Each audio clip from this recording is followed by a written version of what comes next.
I never try to stand out. In fact, if anything, I try to actually stay as low-key as I can. It's very challenging to get at the very top. Nothing in life generally moves me with the kind of intensity that love does. मैं गुमसुम हूँ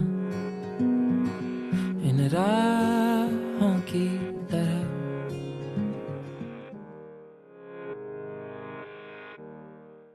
So album is called The Way That Lovers Do. I put it out earlier this year in May. I've been writing songs which ended up being on the album for a while now. So I usually just write a lot of songs and then keep them in kind of like a place, and I keep listening to them and thinking about them, and then I make an album, pick out some and make an album out of it. And that's kind of what happened with it. We recorded it in Seattle last year. In the US at a beautiful studio called Bear Creek with this amazing producer called Ryan Hadlock. I don't know how it's different, honestly. I don't really have perspective. I think I just write the songs. I make the album to what I think is good, you know, and then I don't really try to make it the same or different. I just try to, you know, make it.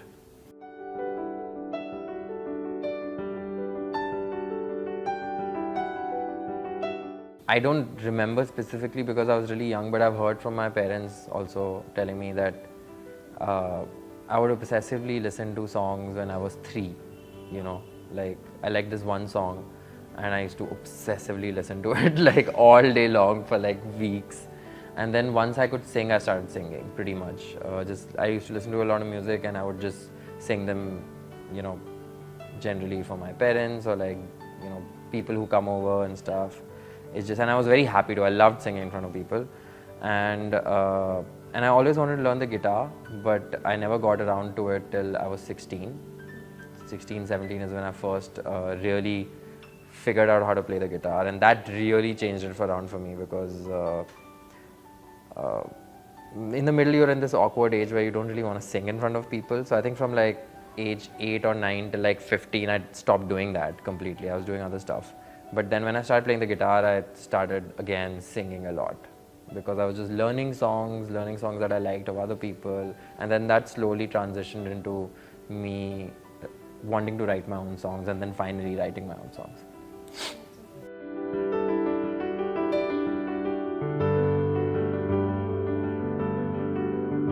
I listen to a lot of love songs myself. I guess naturally I just gravitate towards it. I've always liked love songs, but I listen to other stuff as well. It's not like I don't, it's not like I don't listen to non-love songs. I don't know. I think nothing in life generally moves me with the kind of intensity that love does, really. Like when I get emotional, it's usually about stuff to do with relationships, and I don't mean just like romantic relationship, but any sort of thing. When I see like pain, or when I see like love, like really,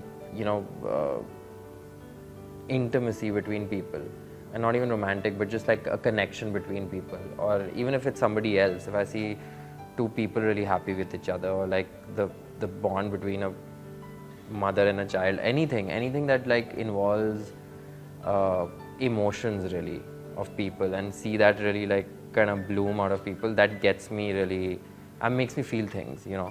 So I guess I end up writing about that because that's what I really feel strongly about.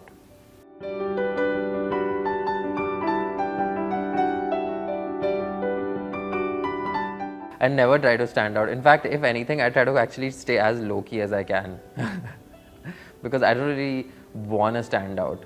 I just even, I never really even wanted to go out there, or like, I never promoted my music in the beginning, really. Like at shows, my manager, I remember early on, my last manager who I worked with, used to constantly tell me that, mention between the songs that your album has just come out, or like the next show you're playing or something. I would never say it. Literally every show I would just play the songs and leave. I was never good at promoting myself. I was never really good at wearing stuff clothes or any of that stuff. I just wanted to like make music. That's it.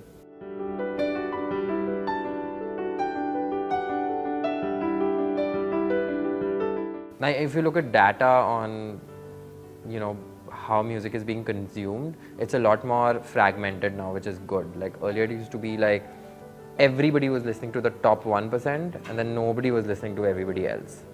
Now it's kind of got like fragmented. It's like maybe like I don't know the numbers, but like maybe a big percentage of people listening to the top 10%, but then the next 20-30% also has a significantly large audience. And then after that also there's on it. So you can now, because of social media, I think create like your own fan bases, and that can sometimes be enough to really sustain yourself. So in a way it's a really good thing, but at the same time, like you said, I think it's very challenging to get at the very top, but you don't need to. I mean, if you're really just doing this because you like doing this, then you just want to get to a point where you can sustain yourself financially, really.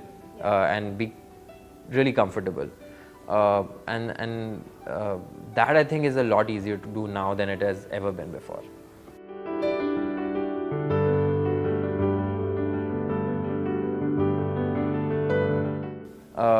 It keeps changing. I mean, I've been listening to the new Taylor Swift album. I quite liked it. Yeah, I saw you post. It's really good. Yeah, especially that one song I posted, "Sweet Nothing." It's really, really good. She's really grown like into such a killer musician, and this was. It also had like Jack Antonoff, who's this producer songwriter, and most of the songs are her and him, and he's amazing. He's got this band called the Bleachers. Yeah. If you've heard of them, they have amazing music. I've been following his stuff for a while. I mean, this record is really, really good. It's really, really well written, really well produced. So I was listening to that. I listen to a lot of stuff randomly in general also. I just like pick songs and listen to it, yeah. But what I was really inspired by, I want to say is, I started writing songs because of more folksy music. So like folksy music, guitar-driven music, a lot of John Mayer in high school. I still think he's one of the greatest guitar players ever, an incredible songwriter. Elliott Smith really inspired me, Bob Dylan. A lot of songs that Lucky Ali sang. Rahman was a big influence growing up.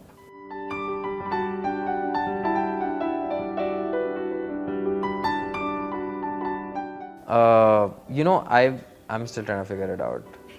I don't think anybody knows.